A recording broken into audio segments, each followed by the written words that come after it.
ఈరోజు మనము భగవద్గీతలోని 6వ అధ్యాయము 37 నుంచి 43 శ్లోకాల యొక్క సారాంశము, మానవ అభ్యుదయానికి మార్గాలు తెలుసుకోబోతున్నాము.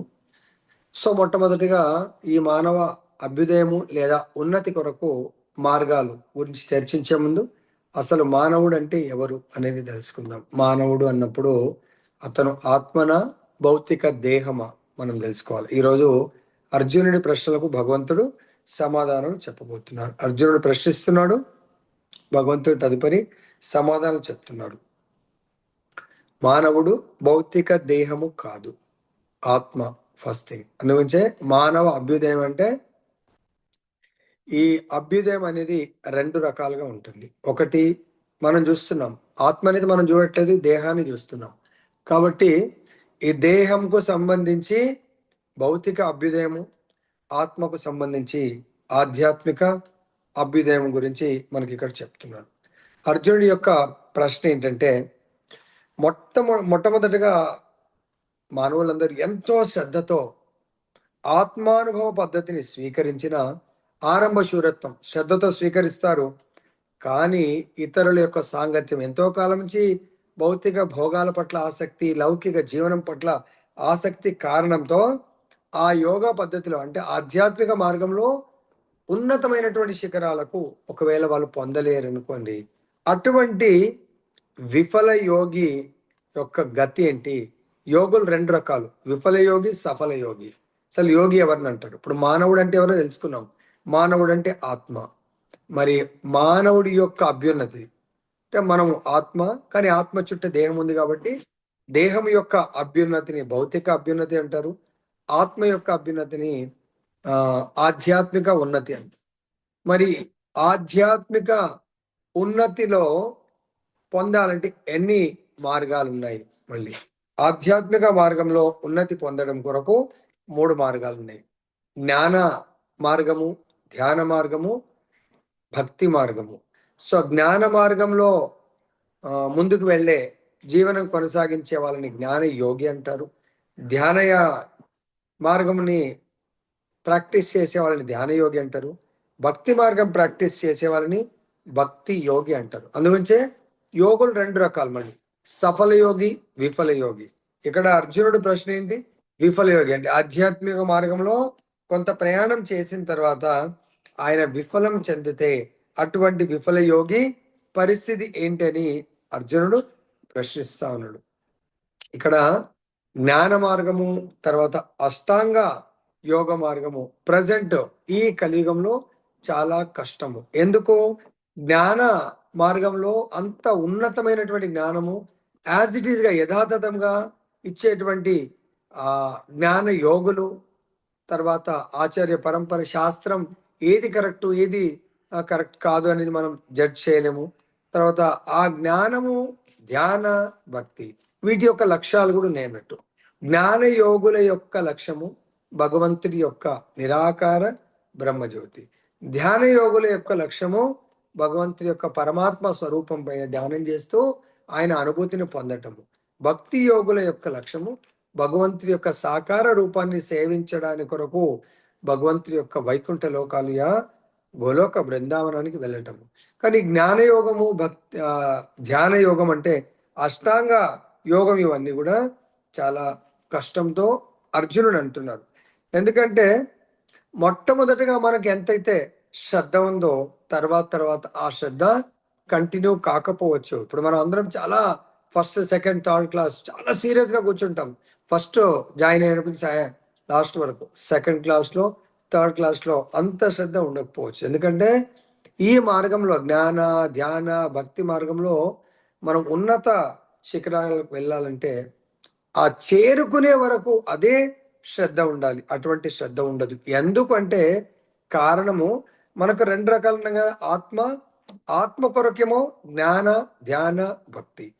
దేహము కొరకేమో భౌతికం. అంటే ఆత్మ ఆధ్యాత్మికాన్ని లేదా భగవంతుని కోరుకుంటుంది. దేహము భౌతిక ప్రపంచం నుంచి, భౌతిక ప్రకృతి నుంచి వచ్చింది కాబట్టి ఈ దేహము భౌతికం పట్ల ఆకర్షితం. అంటే భగవంతుడి కాకుండా భగవంతుడి యొక్క భౌతికమైనటువంటి మాయ పట్ల ఆకర్షితురాలవుతుంది. కాబట్టి ఈ మాయ నన్ను వదిలిపెట్టి వెళ్తున్నాడంటే ఎవరన్నా ఒప్పుకుంటారా? కాబట్టి ఈ మాయ తన నుంచి దూరం వెళ్ళకుండా ఈ దేహం పైన యుద్ధం ప్రకటిస్తుంది. ఎన్నో రకాలుగా కష్టాలను పెడతా ఉంటుంది. అర్థమైందా? అంటే నా నుంచి దూరం వెళ్ళకుండా. సో, కష్టాలంటే మనం అనుకోకూడదు. అంటే మనకు బాధలు పెడితే ఇంక భగవంతుడికి బాధలు పెట్టదు. దేహ సుఖాలను ఇస్తుంటుంది. ఆ సుఖాలకు సంబంధించినటువంటి మాయ ఏర్పాటు చేస్తా ఉంటుందన్నట్టు. అర్థమైందా? అంటే మనకు తెలవదు, ఇది చాలా బాగా అనిపిస్తుంది. ఆధ్యాత్మికం సైడ్ ముందుకెళ్తుంటే అక్కడ ఎవరో ఏదో అంటారు. కానీ ఇక్కడ మాయ ఏం చేస్తది? సో, వాళ్ళని చాలా ఎన్ని తప్పులు చేసినా సులభంగా ఆహ్వానిస్తూ వాళ్ళని ఈ మాయా బంధనాల్లో మోహితులని చేస్తుంటుంది. కాబట్టి ఆధ్యాత్మికం నుంచి పతనము చేయడానికి మాక్సిమం ప్రయత్నం చేస్తుంది. ఆ ప్రయత్నాన్ని ఏమంటారు?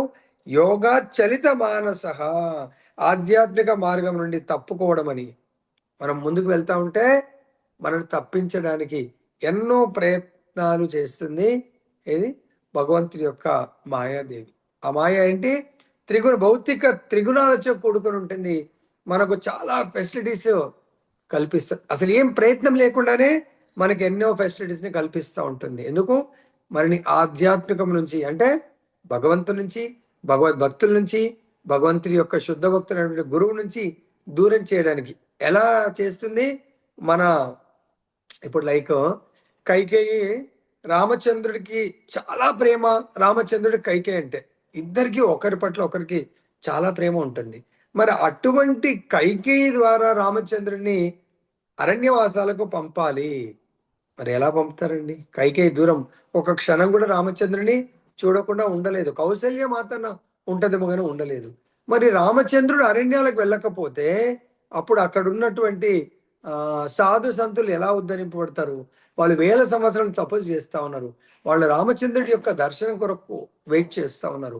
అంతేకాకుండా రావణుడు ఈ దేవతలందరినీ తన గుప్పిట్లో పెట్టుకొని కంట్రోల్లో పెట్టుకొని కంట్రోల్ చేస్తా ఉన్నాడు. అన్లెస్ అంటిల్ భగవంతుడు వచ్చి రావణుని సంహరించకపోతే వాళ్ళు విముక్తులు కారు. మరి ఎలా అప్పుడు?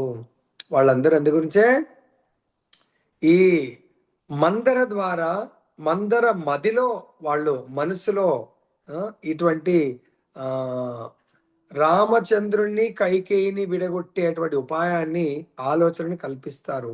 ఆ ఆలోచనని కైకేయి, కేవలం కైకేయి ఒక్కటే చేయగలుగుతుంది. ఎందుకు? దశరథ మహారాజ్ దగ్గర కోరికలు కోరుకున్నది, వరాలు. కాబట్టి ఆమె ఏం చేస్తుంది? మోహము, పుత్ర వ్యామోహాన్ని కైకేయి యొక్క మదిలో నింపుతుంది. ఇప్పుడు దాని ద్వారా, అంటే అక్కడ కూర్చుండి విడగొట్టడం, అలానే మాయ పనిచేస్తుంది అన్నట్టు.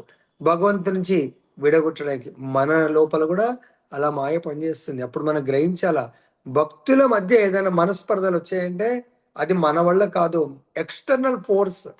కైకేయి వల్ల అయిందా? External force. మందర కూడా మంచిదే. మందర లోపల దేవతల యొక్క కోరిక అన్నట్టు. అర్థమైందా? దేవతల యొక్క ఆ వాళ్ళ యొక్క ఆకాంక్ష అది. అరే ఎట్లా మరి రామచంద్రుడు రాకపోతే? అలాగే మన భక్తుల మధ్య కానీ, గురువు శిష్యుల మధ్య కానీ, ఎవ్వరి మధ్యన ఆధ్యాత్మిక మార్గంలో ముందుకు వెళ్తున్నారు అంటే అక్కడ వాళ్ళని బ్రేక్ చేయడానికి మాయ శత విధాల ప్రయత్నం చేస్తుంది. సపోజ్ గురువు గారు చెప్తారు ఎగ్జాంపుల్, మన అందరం ఒక ప్రోగ్రామ్ పెడదాము. అరే ప్రోగ్రాంలో మెయిన్ పర్సన్, ఆ ప్రోగ్రాంకు పలానాయన వెళ్తే ఆయనకి అడ్వాన్స్ అయిపోతాడని మాయ డిసైడ్ అయిందనుకొని ఆయనని శత విధాల ప్రోగ్రాంకి వెళ్ళకుండా తప్పిస్తుంది. లేదంటే గురువుగారు ఏదైనా యాత్రకు తీసుకెళ్ళి వీళ్ళందరినీ మంచిగా భక్తిలో బాగా వాళ్ళకు బోధనలు చెప్పి ముందుకు తీసుకెళ్దాం అనుకుంటే మాయ ఏం చేస్తుంది? కొంతమంది మీద తన యొక్క ప్రభావాన్ని చూపించి ఆ ప్రోగ్రాం నుంచి తప్పిస్తుంది, యాత్ర నుంచి. సో అది మనం ఒకవేళ అలా వెళ్ళడం విరమిస్తే మాయ గెలిచినట్టు.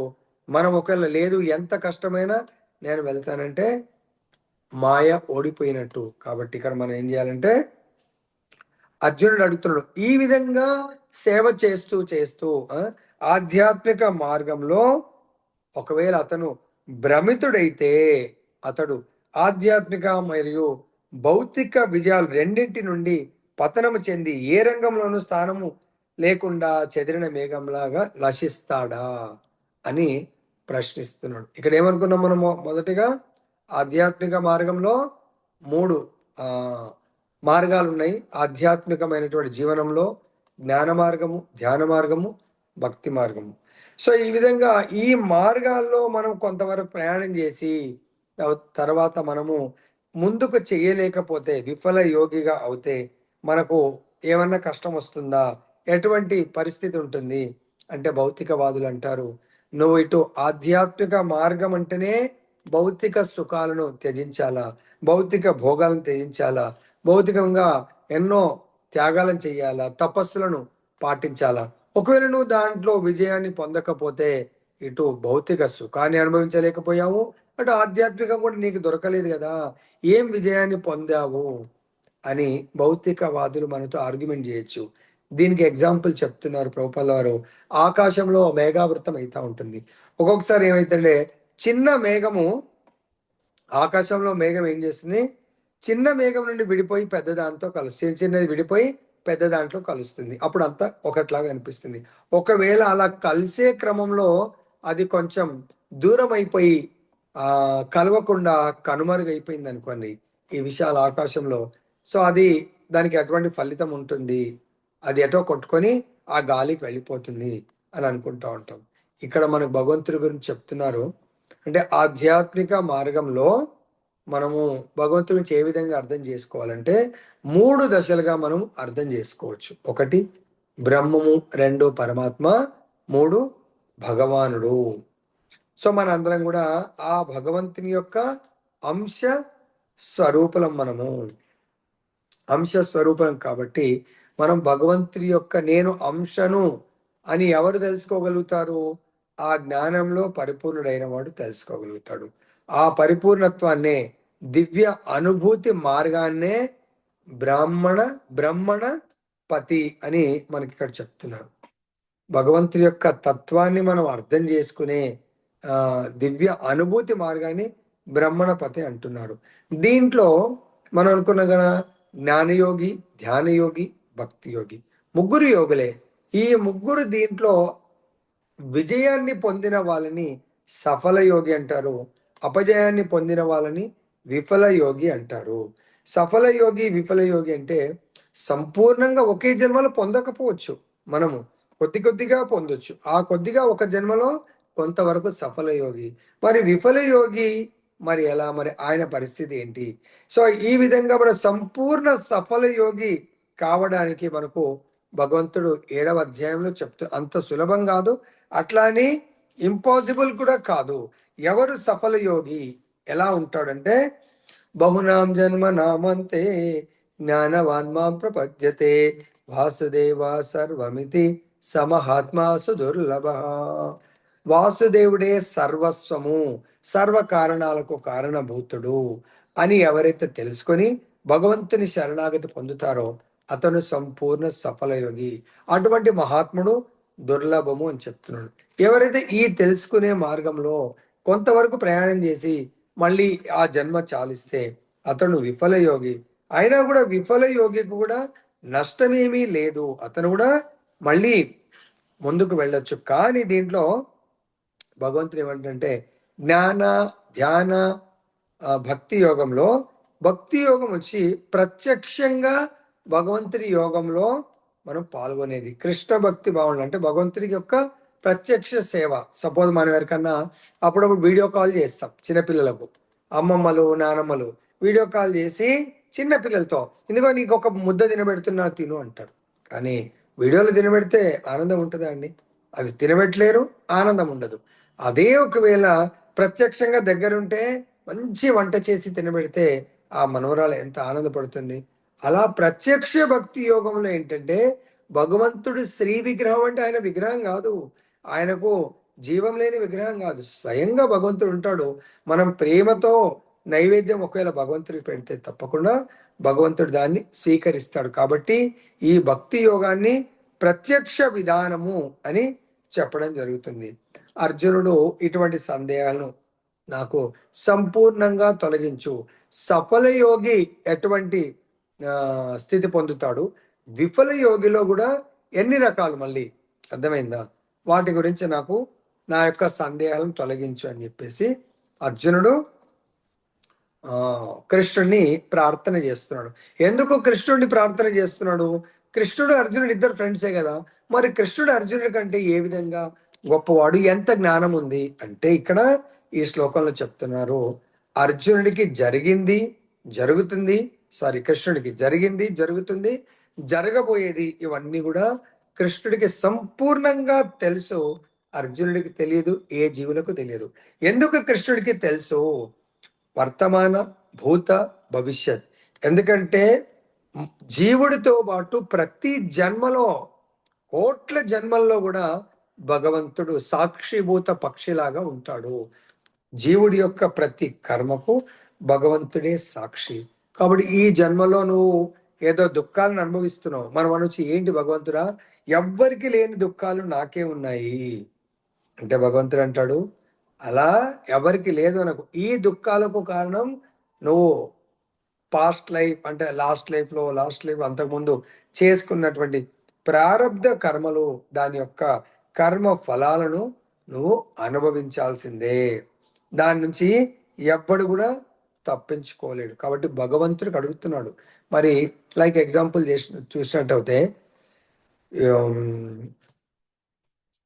మన కౌరవుల యొక్క తండ్రి అయినటువంటి ధృతరాష్ట్రుడు అడుగుతాడు, అరే నేనేం పాపం చేశాను, మరి ఇంత ఘోరంగా 100 మంది నాకు ఎందుకు ఇచ్చావు, 100 మంది నా కళ్ళ ముందు ఎందుకు చనిపోయారంటే, నువ్వు ఫలానా జన్మలో ఇలా ఒక చిన్న దాన్ని ఏమంటారు, పుల్లతో ఎన్నో జీవులను అలా పొడిసి పొడిసి చంపడం జరిగింది. కాబట్టి అవి ఎంత బాధను అనుభవించాయో, ఆ బాధ నీకు ఒక్కొక్క కొడుకు రోజు చనిపోతుంటే ఆ బాధ క్షోభను అనుభవించాల్సిందే. కాబట్టి ఈ జన్మలో అది లాస్ట్కి ఏమైంది? మళ్ళీ విదురుడు వచ్చి ధృతరాష్ట్రుడికి వానప్రస్థ జీవితం గురించి, భక్తి యోగం గురించి బోధించగానే ఆయన గృహాన్ని వదిలేసి భార్య సమేతంగా వనాలకు వెళ్ళి భగవంతుడి ధ్యానం చేసుకొని భగవంతుడి యొక్క కృపకు పాత్రుడయ్యాడు. కాబట్టి ప్రతి ఒక్కడు కూడా యోగి కావాల్సిందే. ఎటువంటి సఫల యోగి అంటే కోర్స్ ఒకటేసారి సఫలత్వం రాకపోవచ్చు, కొంత విఫలం కూడా మనం అవ్వచ్చు. అట్లా అని చెప్పేసి మనము వెనుకంజే వేసే అవకాశం లేదు. ఎందుకంటే ఈ ఆధ్యాత్మిక మార్గం యొక్క గొప్పతనం ఏంటంటే, భగవంతుడు 2వ అధ్యాయంలో మనకు బోధించాడు. ఏమని? స్వల్పమప్యస్య ధర్మస్య త్రాయతే మహతో భయాత్ నేహా విక్రమ నాశోస్తి ప్రత్యవాయోన విద్యతే. స్వల్పమప్యస్య ధర్మస్య, కొంచెము ధర్మాన్ని, నేను చెప్పిన ధర్మాన్ని కొంచెం పాటించిన అది మీకు ఎంతో విలువైనటువంటి లాభాన్ని, ఏంటా లాభము? మీరు చాలా భయంకరమైనటువంటి విపత్తులు ఉన్నప్పుడు నేను మిమ్మల్ని రక్షిస్తాను అని భగవంతుడు అక్కడ మాటిచ్చాడు. అంటే ఇక్కడ మనము యోగా ప్రాక్టీస్లో మనం విఫలం చెందిన భగవంతుడు దాన్ని ఫలితం లేకుండా చేయడు. అదే భౌతిక మార్గంలో ఎంతో కష్టపడి మనం ఏదో ఎగ్జామ్ రాస్తాం, 35 మార్కులకు పాస్ అయితే 34 వచ్చాయి. మళ్ళీ నెక్స్ట్ సప్లిమెంటరీలా 1 మార్క్ కొరకు రాసేది ఉంటుందా? ఉండదు. మళ్ళీ 35 తీసుకొచ్చుకోవాల్సిందే. కానీ ఆధ్యాత్మిక మార్గంలో ఈ విఫల యోగి సపోజ్ 10% చేసి అక్కడ విఫలమైపోయాడు, 11th నుంచి స్టార్ట్ అవుతుంది. మళ్ళీ నెక్స్ట్ జన్మలో ఇంకొక 20% అయింది, అప్పుడు 30% అయింది టోటల్గా. మళ్ళీ 31% నుంచి ఆయన యోగా ప్రాక్టీస్ ప్రారంభిస్తారు. కాబట్టి ఇక్కడ ఆధ్యాత్మిక మార్గంలో భగవంతుడి యొక్క ఈ జ్ఞాన బోధన ఇంకెవరూ చేయలేరు. కాబట్టి భగవంతుడికి సమానుడు కానీ, భగవంతుడి కంటే అధికుడు కానీ ఎవరు లేరు. ఎందుకంటే ఈ సృష్టిని సృష్టించిన వాడు భగవంతుడే, మెయింటైన్ చేస్తున్న వాడు భగవంతుడే, లయం చేసేవాడు భగవంతుడే. కాబట్టి ఈ సృష్టిలో ప్రతి ఒక్కరు భాగమే. అలా అన్నప్పుడు సపోజ్ నా ఈ 5 వేళ్ళు నా మొత్తం పూర్ణ శరీరంతో ఏకం కాగలుగుతుందా? ఒక్కొక్క వేళ్ళు కాలేదు. ఎందుకంటే ఇవి నా పూర్ణ దేహంలో ఒక భాగం మాత్రమే, కానీ ఇవి ఏ రోజు కూడా పూర్ణ దేహంతో సమానం కాలేవు. అదేవిధంగా భగవంతుడు పూర్ణ పురుషోత్తముడు, ఆయన లోపల మనం అంశీభూతులము. ఈ అంశి ఎప్పుడు కూడా పూర్ణము కాలేదు అని మనకి ఇక్కడ ఎందుకు? భగవంతుడు పూర్ణ పురుషోత్తముడు కాబట్టే అర్జునుడు భగవంతుని వద్ద తన సందేహాలను భగవంతుని ముందు పెట్టి వీటికి సమాధానము చెప్పండి అని కృష్ణుని వేడుకుంటున్నాడు. కృష్ణుడు మరియు కృష్ణ భక్తులు మాత్రం ఏది ఏమిటనే విషయము ఎరిగి ఉంటారు. అంటే అర్జునుడికి తెలుసు మనందరి కొరకు ఈ ఆధ్యాత్మిక జ్ఞాన బోధన గురించి సందేహాలు అడుగుతా ఉన్నారు. అంటే మనం అందరం కూడా చాలా ప్రాక్టీస్ చేస్తున్నాం. రేపు పొద్దున ఎవరైనా అరే నువ్వు దాంట్లో సక్సెస్ కాకపోతే ఏంటి పరిస్థితి, అన్నీ కూడా ఫుడ్ తినకుండా ఈరోజు ఏకాదశి ఉపవాసాలు పాటిస్తూ ఎంతో తపస్సు చేస్తూ ఉన్నాం. దాంట్లో ఫలితము మరి రాకపోతే అప్పుడు ఎలా అని చెప్పేసి మనకు కూడా సందేహాలు రావచ్చు. కాబట్టి భగవంతుడు ఈరోజు ఈ ఆధ్యాత్మిక మార్గంలో పురోగతి మనం వెళ్తున్నాము, అక్కడ ఎక్కడైనా బ్రేక్ అయితే ఏమవుతుంది, అదే భౌతికంలో బ్రేక్ అవుతే మళ్ళీ మొదటి నుంచి ప్రాక్టీస్ చేయాలా, మొదటి నుంచి సాధించాలా, ఆధ్యాత్మిక మార్గంలో ఒకవేళ బ్రేక్ అవుతే అక్కడి నుంచే ప్రారంభించే అవకాశం ఉంటుంది. సపోజ్ ఎగ్జాంపుల్ ఎవరన్నా అథ్లెటిక్స్లో రన్నింగ్ చేస్తూ ఉన్నారు, మధ్యలో ఆగిపోయారు అనుకోండి, ఏమవుతుంది, మిగతా వాళ్ళు వెళ్ళిపోతారు, ఆ రేస్లో వాళ్ళు ఓడిపోయినట్టే. లేదండి నేను మళ్ళీ నెక్స్ట్ టైం ఇక్కడి నుంచే నేను చేస్తాను అని ఎవరైనా అంటే ఒప్పుకుంటారా? ఒప్పుకోరు. మళ్ళీ మొదటి నుంచే రన్ చేయవలసిందే వాళ్ళు. అదేవిధంగా భౌతికంగా ఎక్కడ ఫెయిల్ అయితే అక్కడి నుంచి స్టార్ట్ చేయరు, మొదటి నుంచి స్టార్ట్ చేయాలా. ఆధ్యాత్మిక మార్గంలో ఎక్కడి వరకు ప్రయాణం చేసి ఫెయిల్ అయితే అక్కడి నుంచే మనకు మన జర్నీ ప్రారంభమవుతుంది. ఇప్పుడు అర్జునుడి యొక్క సందేహాలన్నిటికీ భగవంతుడు సమాధానం చెప్తున్నారు. ఓ పార్థ, శుభకార్యాలలో నెలకొన్నట్టు యోగి పుణ్య కార్యాలు నెలకొంటారు. అటువంటి యోగి ఈ లోకంలో కానీ పరలోకంలో కానీ వినాశము చెందడు.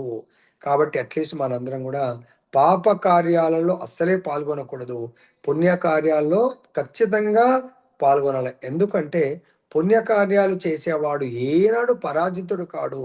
వాడు లైఫ్లో ఇప్పుడు అనిపించవచ్చు, ప్రభుజీ నేను అంత పుణ్యమే చేస్తున్నాను కానీ నాకేమీ మంచి జరగట్లేదు అని అనిపిస్తుంది. కానీ భగవంతుడు చెప్తున్నాడు, ఈరోజు మన జన్మ ఈ పుణ్య ఫలితం కాదు, లాస్ట్ లైఫ్ చేసింది.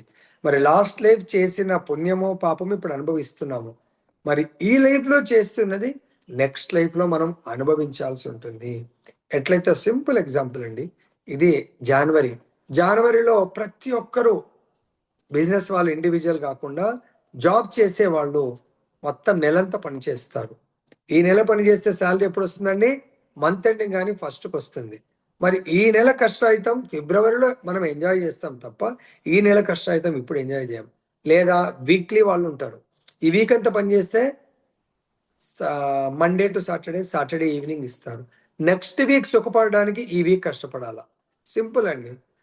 డైలీ వైజులు ఉంటారు, పొద్దున వాళ్ళ ఇంటికి పనికి వెళ్తారు, పొద్దున్న నుంచి సాయంత్రం వరకు కష్టపడితే వాళ్ళు ఆ రాత్రికో రేపటి కొరకో డబ్బులు తీసుకెళ్ళి సుఖపడాలి. ఇంత చిన్న ఎగ్జాంపుల్తో మనం అర్థం చేసుకోవచ్చు, ఈ లైఫ్లో కష్టపడుతుంది అది లాస్ట్ లైఫ్ యొక్క ఫలితము, ఈ లైఫ్లో సుఖపడుతుంది లాస్ట్ లైఫ్ యొక్క కర్మ ఫలితము. ఈ లైఫ్లో మరి సుఖపడుతూ ఇంకా ఆ సుఖాన్ని వట్టిగా ఖర్చు చేస్తే నెక్స్ట్ లైఫ్లో ఎంతో బాధలను అనుభవించాల్సి ఉంటుంది. కాబట్టి ఎవరన్నా శుభకార్యాలలో పుణ్యకార్యాల్లో నెలకొన్న యోగి ఈ లోకంలో కానీ అంటే జీవించుండగా, తర్వాత ఈ శరీరాన్ని వదిలేసిన తర్వాత పరలోకంలో కానీ వినాశము చెందడు అని భగవంతుడు మాటిస్తున్నాడు. మిత్రమా, మంచి చేసేవాడు ఎన్నడూ కూడా పరాజితుడు కాడు. దీనికి శ్రీమద్ భాగవతంలో కూడా చెప్తున్నారు 1.5.17లో శ్రీ నారదముని వ్యాసదేవునికి ఈ విధంగా బోధిస్తున్నారు. త్యక్త్వా స్వధర్మం చరణాంబుజం హరే భజన్న పక్వోత పతేత్తతో యధి యత్ర క్వవా భద్రమభూతముష్య కిం కోవార్ధ ఆప్తో భజతాం స్వధర్మత. భగవంతుడు భాగవతం ద్వారా కూడా బోధిస్తున్నాడు ఏంటంటే, ఎవరైతే భౌతికమైనటువంటి కోరికలను విడిచిపెట్టి సంపూర్ణంగా భగవంతుడిని పూర్తిగా ఆశ్రయిస్తే అతడు ఏ రకంగానూ నష్టం కానీ పతనం కానీ ఉండదు. సో భగవంతుడికి ఎవరైతే ఆశ్రయిస్తారో వాళ్ళకు ఎప్పుడు కూడా పతనం ఉండదు, వాళ్ళకు భయపడవలసిన అవసరం ఉండదు. అదే ఇంకొక విధంగా భక్తుడు తన కార్య విధులలో పూర్తిగా నెలకొన్నప్పటికీ అభక్తుడు తన కార్య విధులలో సంపూర్ణంగా చాలా సిస్టమేటిక్గా చేస్తాడు, అయినా కూడా ఏది పొందడు. భౌతిక అపేక్షలు తీరడానికి శాస్త్రపరమైనవి, ఆచారపరమైనవి అయిన పలు కార్యాలు ఉన్నాయి. జీవితంలో ఆధ్యాత్మిక ప్రగతి కొరకు అంటే కృష్ణ భక్తి భావన కొరకు యోగి అన్ని రకాలైనటువంటి భౌతిక కార్యాలను విడిచిపెట్టాలి. సో మనం ఆధ్యాత్మికంగా ముందుకు వెళ్ళాలంటే మనకి హిందీలో ఒక సామెత ఉంది, కొచ్చు పానాయతో కొచ్చుకోనాయ్. అంటే ఉన్నతమైనటువంటి లక్ష్యాలను సాధించాలంటే న్యూనతమైనటువంటి సుఖాలను వదిలిపెట్టాలి. సో మనం కూడా చూస్తాం, మన పిల్లలు బాగా చదువుకొని పైకి రావాలంటే వాళ్ళకి ఐఐటిలో సీట్ వచ్చింది అనుకొని మనల్ని వదిలిపెడతారు. ఐఐటి క్యాంపస్లో ఉండాల్సిందే వాళ్ళు. ఐఐటి తర్వాత ఎంఎస్ చదవాలా ఫారిన్ కంట్రీకి, మనల్ని వదిలిపెట్టి అక్కడికి. అంటే ఉన్నతమైనటువంటి లక్ష్యాలను పొందాలంటే మనం కొన్ని బంధాలను, కొన్ని సుఖాలను వదిలిపెట్టవలసి ఉంటుంది. కాబట్టి ఇక్కడ మనము ఆధ్యాత్మిక ఉన్నతి అంటే ఆత్మానందము, శాశ్వత ఆనందము పొందడానికి కొరకు తాత్కాలిక సుఖాలైనటువంటి భౌతిక సుఖాలను వదిలిపెట్టవలసి ఉంటుంది. సో ఇక్కడ ఇంకేం చెప్తున్నారంటే, కొంతమంది ఈ భౌతిక వాదులు, అరే మీరు ఇంత అన్ని త్యాగాలు చేస్తూ మరి ఆధ్యాత్మిక మార్గంలో ఆనందంగా ఉండడానికి మీరు ఎన్నో తపస్సులు చేస్తారు, ఒకవేళ అవి సక్సెస్ కాలేదనుకోండి మాలాగా భౌతిక సుఖానికి మీరు మిస్ అయినట్టుంటుంది, తర్వాత ఆధ్యాత్మిక సుఖము దొరకలేదు అనుకుంటారు వాళ్ళు. ఆధ్యాత్మిక సుఖం అంటే ఏంటండి, ఆత్మ స్వరూపంగా అనుభవించాల్సింది, ఆత్మానుభూతి, బయటకు చెప్పేది కాదు. కోర్స్ బయటకు కూడా చాలా ఆనందకరంగా ఉంటుంది. అది ఆత్మకు సంబంధించినటువంటి ఆధ్యాత్మిక కార్యాలన్నీ కూడా మంగళకరమైనటువంటి, అవి ఎప్పుడు కూడా మరచిపోలేవు, అవి మధుర స్మృతులుగా ఉంటాయి. ఎందుకంటే అవి ఈ ఆధ్యాత్మిక మార్గంలో చేసిన కర్మలు నెక్స్ట్ లైఫ్కి ఏ విధంగా పనికొస్తాయంటే, మనం ఒకవేళ నీచ కులంలో పుట్టినా పూర్వము ఏదైతే భక్తి చేశామో అది మనకు గుర్తుకు రావడము, తర్వాత ఆ మార్గంలో ఇంకా మంగళమయ జీవితాన్ని, కృష్ణ భక్తి భావనలో మంగళమయ జీవితాన్ని గడుపుతూ ఉత్తమ ఫలితాలను పొందే అవకాశం ఉంటుంది. కానీ ఎవరైతే భౌతికంగా అన్ని సిస్టమేటిక్గా పాటించినా కూడా ఒకవేళ కృష్ణ భక్తిలో లేకపోతే అతను అమంగళకరమైనటువంటి ఫలితాలను పొందే అవకాశం ఉంటుంది. దీని కొరకే చెప్తున్నారు భగవంతుడు, మానవుల జీవితము రెండు మార్గాలుగా విభజించారు. ఒకటి క్రమ పద్ధతిలో జీవించేవాళ్ళు, ఇంకొకరు అక్రమ పద్ధతి అంటే క్రమ పద్ధతి లేనటువంటి వాళ్ళు. క్రమ పద్ధతి అంటే వాళ్ళు శాస్త్ర ఆదేశానుసారము ధర్మాలను పాటిస్తూ జీవితాన్ని గడుపుతారు. క్రమ పద్ధతి లేని వాళ్ళంటే చూడడానికి మంచిగా ఉంటారు, నాగరికులు. తర్వాత వాళ్ళ దాంట్లో క్రమ పద్ధతి లేని వాళ్ళ దాంట్లో రెండు వర్గాలు ఉంటాయి. ఒకటి నాగరికులు, అనాగరికులు, చదువుకున్న వాళ్ళు, చదువుకోలేని వాళ్ళు, తర్వాత బలవంతులు, బలహీనులు. వీళ్ళంతా కూడా అంటే భక్తి, కృష్ణ భక్తి లేకుండా ఉన్న వర్గాల గురించి చెప్తున్నారు. వీళ్ళందరూ కూడా పశు ప్రవృత్తిలే అంటున్నారు. ఎందుకు?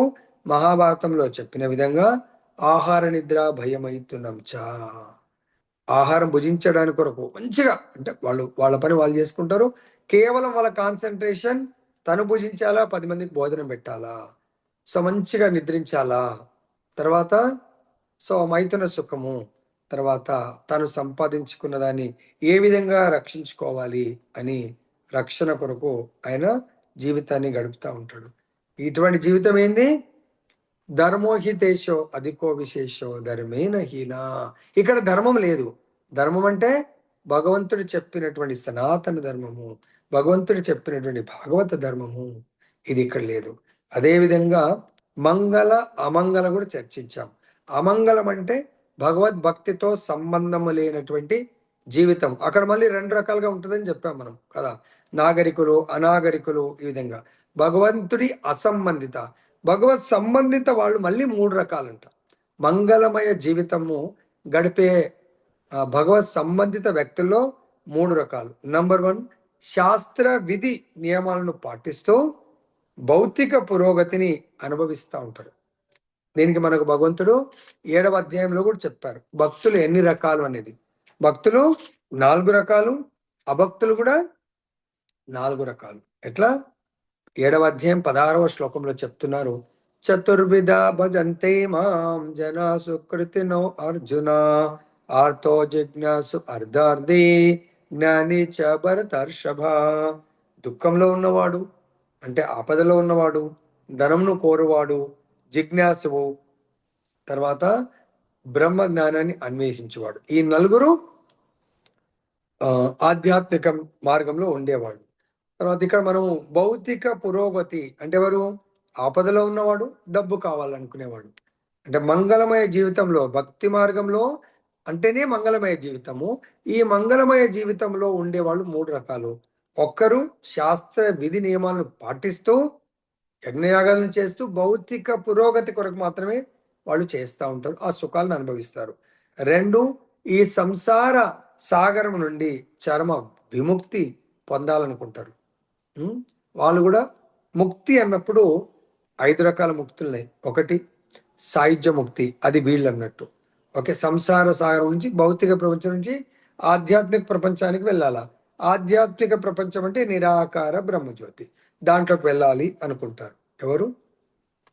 ఈ శాస్త్ర నియమాలను పాటిస్తూ కేవలం ముక్తి కొరకు, అంటే నేను ఈ భౌతిక ప్రపంచం నుంచి విముక్తని అయిపోవాలా, జన్మ మృత్యు జరా వ్యాధి నుంచి నేను ముక్తి నవ్వాలి అనుకుంటాడు. ఇంకా 3వ వ్యక్తి సంపూర్ణ కృష్ణ భక్తి భావనలో ఉండేటువంటి వాడు. అతను ఏంటంటే భౌతిక సుఖం కొరకు శాస్త్ర విధి నియమాలను పాటించే వారిని మళ్ళీ అగైన్ 2 తరగతులుగా, అంటే ఈ 3 మార్గాలు ఉన్నారు.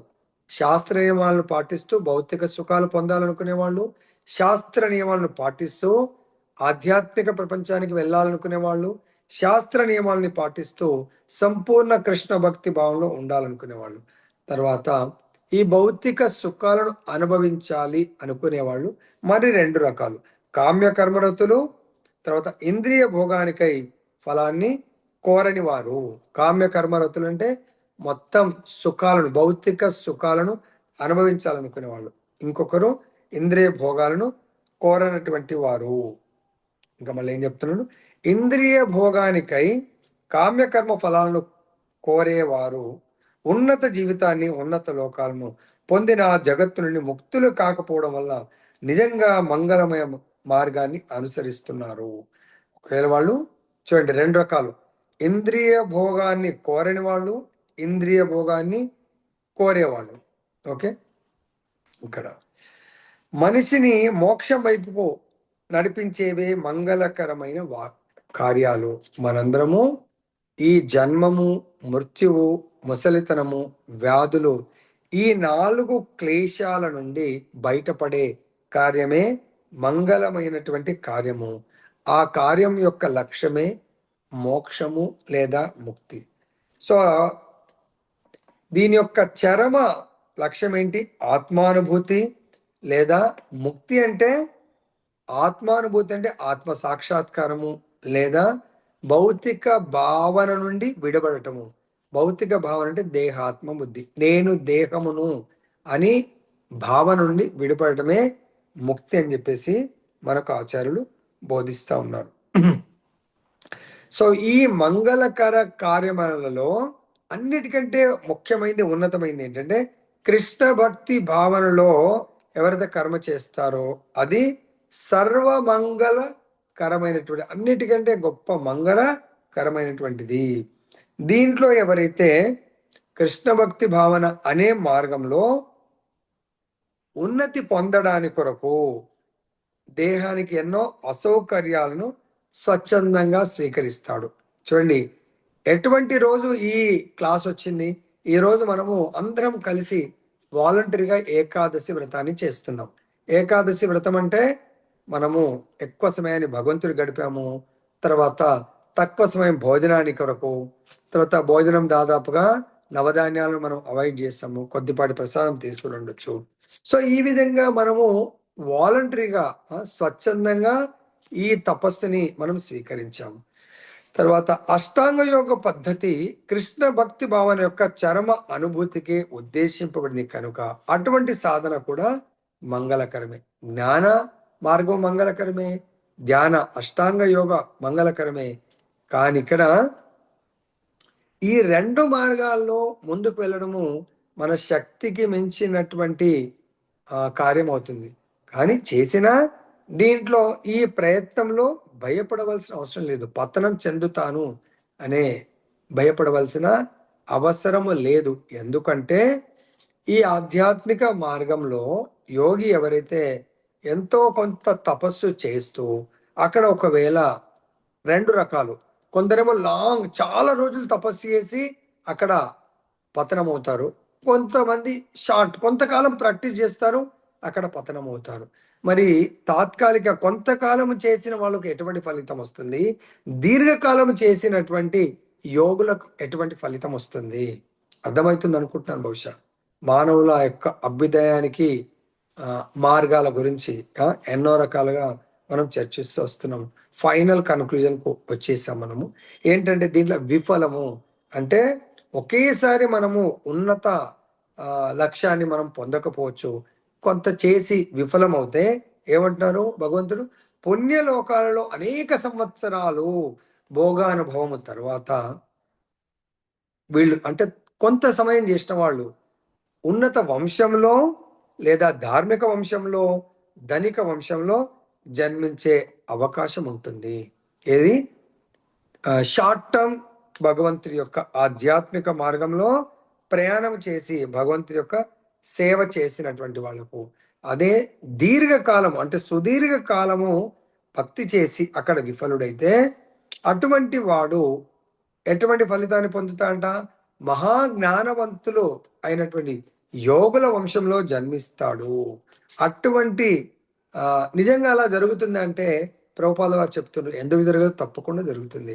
మా గురువు గారు అంటే ప్రభుపాదుల వారి గురువు గారు అయినటువంటి భక్తి సిద్ధాంత సరస్వతి ఠాకూర్ ఎంత ఉన్నతమైనటువంటి వంశంలో జన్మించాడు, ఎంత గొప్ప భక్తుడు. భక్తి వినోద్ ఠాకూర్ యొక్క వంశంలో జన్మించి ఆయన భక్తి వినోద్ ఠాకూర్ని 7వ గోస్వామిగా అంటారు.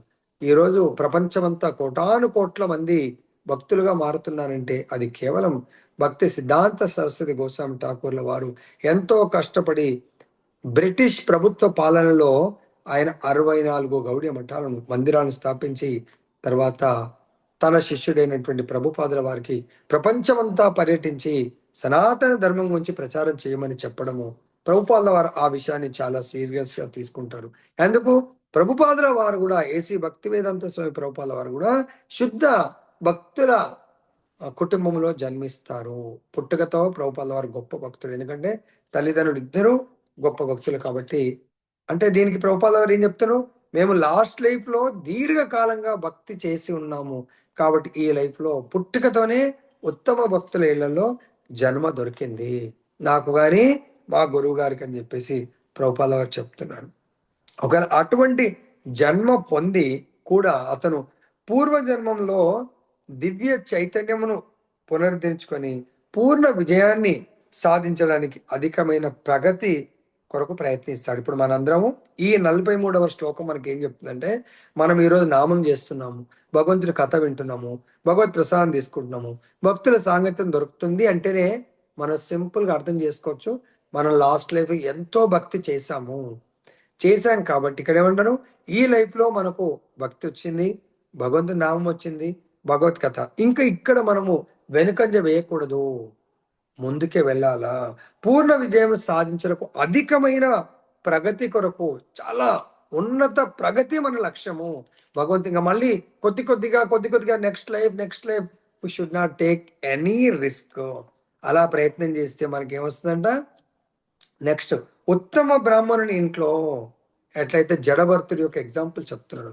జడభర్తుడు గొప్ప రాజు. ఈ భరత వంశంలో ఆయన భరత మహారాజుగా ప్రసిద్ధికి ఎక్కుతారు, ప్రపంచ చక్రవర్తిగా ఉండడం జరుగుతుంది. పూర్వకాలము ఆయన పరిపాలన ఉన్నప్పుడు ఈ యొక్క భరతఖండాన్ని భరత వర్షంగా ప్రసిద్ధి చెందింది. అంతకు ముందు భరతుడు రాకముందు దీన్ని ఇలావృత వర్షమని చెప్పేవాళ్ళు. భరతుడు మంచి భక్తుడు, మంచి జ్ఞాని. ఆయన చాలా తన జీవితంలో 1/4 ఉన్నప్పుడే ఇంకా 3/4 అయినా కష్టపడి భగవద్ధామం వెళ్ళాలనుకునే ఆయన తన రాజ్యాన్ని, సంపత్తిని, ఫ్యామిలీని అందరినీ వదిలిపెట్టి వనాలకు వెళ్ళిపోయి తపస్సు చేసుకోవాలని అనుకుంటాడు. కానీ అక్కడ ఒక జింక పట్ల వ్యామోహము, జింక పట్ల ఆసక్తి కలగడం వల్ల చనిపోయేప్పుడు ఆ జింకను స్మరించడం వల్ల నెక్స్ట్ లైఫ్ జింక దేహము పొందుతాడు. తర్వాత భగవంతుడు ఏమన్నాడు? ఎవరైతే భక్తి చేస్తారో వాళ్ళు చూడడానికి విఫలులు అవుతారు, కానీ నెక్స్ట్ జన్మ భగవంతుడు సఫలీకృతం కావడానికి కొరకు మహద్భాగ్యాన్ని కల్పిస్తాడు. జింక దేహమైతే జింక, ఆయన ఆలోచన విధానం అంతా కూడా దాన్ని ఏమంటారు, పశ్చాత్తాప పడతా ఉన్నాడు. లాస్ట్ లైఫ్ లో నేను చేసినటువంటి కర్మకు జింక దేహాన్ని ధరించాల్సి వచ్చింది. ఎప్పుడెప్పుడు ఈ జింక దేహం వదిలేస్తానో ఇంకా నా జీవితంలో ఇటువంటి తప్పు చెయ్యను అని ఎప్పుడైతే రియలైజ్ అవుతాడో భగవంతుడు జింక శరీరం నుంచి ఆయనకు మళ్ళీ ఉన్నతమైనటువంటి బ్రాహ్మణుని ఇంట్లో జన్మ పొందుతాడు. అప్పుడు పుట్టుక నుంచి ఆయన వైరాగ్యంలో ఉంటాడు. అన్న తమ్ములతో వైరాగ్యంగా ఉంటాడు, తల్లిదండ్రులతో, చుట్టాలతో, బంధువులతో, ఫ్రెండ్స్తో అందరితో వైరాగ్యంగా ఉంటాడు. అప్పుడు ఇంకా తల్లి తండ్రి ఉన్నంత వరకు పోషిస్తారు. అన్న తమ్ముళ్ళు ఇంకా ఆయనని పోషించలేము, నువ్వు ఇంక ఇంట్లో వెళ్ళిపో అంటే అతను అరణ్యాలకు వెళ్ళిపోయి భగవంతుని భజన చేసుకుంటూ తర్వాత అక్కడే ఆయన తన జీవితాన్ని, శేష జీవితాన్ని ఇంకొక ఏమంటారు అతన్ని ఆయన యొక్క జ్ఞానాన్ని తెలుసుకొని మహాజ్ఞాని అయినటువంటి రఘుగణ మహారాజు జడభర్తుని గుర్తించి తన యొక్క ఆస్థానంలో అతనికి స్థానం ఇస్తాడు. అప్పుడు అటువంటి భక్తుడి దగ్గర ఉంటూ భగవంతుడి యొక్క సాధన చేసుకుంటూ తన సంపూర్ణ సఫలీకృత యోగిక కావడానికి, కృష్ణ భక్తి భావనలో పరిపూర్ణత్వానికి ఆయన ప్రయత్నం చేసి దాంట్లో సఫలీకృతుడు అవుతాడు, భగవద్ధామంకు వెళ్ళడం జరుగుతుంది. కాబట్టి మనందరం కూడా ఈ రోజు ఇది ప్రాక్టీస్ చేస్తూ భయపడకూడదు. మన మన యొక్క సాధనని ఈ రోజు మనం జపం చేసాం ఏకాదశి, దీన్ని భగవంతుడు రక్షిస్తాడు. అందుకే భగవంతుడు భగవద్గీతలో ఏమన్నారు? అనన్యాశ్చింతయంతో మాం ఏ జన పర్యుపాసతే తేషాం నిత్యాభియుక్తానాం యోగక్షేమం వహామ్యహం. మీ యొక్క యోగక్షేమాలను నేను రక్షిస్తాను. సబ్జెక్ట్ కండిషన్, మీరు సంపూర్ణ శరణాగతితో అన్య చింతన లేకుండా అనన్య చింతన నిత్య నిరంతరము నా చింతన చేస్తూ నా యొక్క భక్తియుక్త సేవలో నెలకొని ఉంటే మీ సంపూర్ణ రక్షణను నేను తీసుకుంటాను. కాబట్టి మీకున్న వాటిని రక్షిస్తాను, లేని వాటిని నేను సమకూరుస్తూ మీ ఈ జీవితం సుఖంగా ఉంటుంది. తర్వాత ఈ జీవితం తర్వాత నెక్స్ట్ జీవితం లైఫ్ ప్రమోషన్ వస్తుంది. దాని తర్వాత సచిదానంద స్వరూపాన్ని తీసుకొని నా శాశ్వత ధామానికి చేరుకుంటావు అని చెప్పేసి భగవంతుడు మాటిస్తూ ఇక్కడ ముగిస్తున్నాడు. మనం కూడా ముగిద్దాం. జయ బోలో గ్రంథరాజ్ శ్రీమద్ భగవద్గీత की जय, श्री श्री राधा रमन लाल की जय, जगन्नाथ बलदेव सुभद्रा महारानी की जय, गौर निताई भगवान की जय, जगत गुरु श्रील प्रभुपाद की जय, श्री श्रीपाद गुरु महाराज की जय. ఎవరికన్నా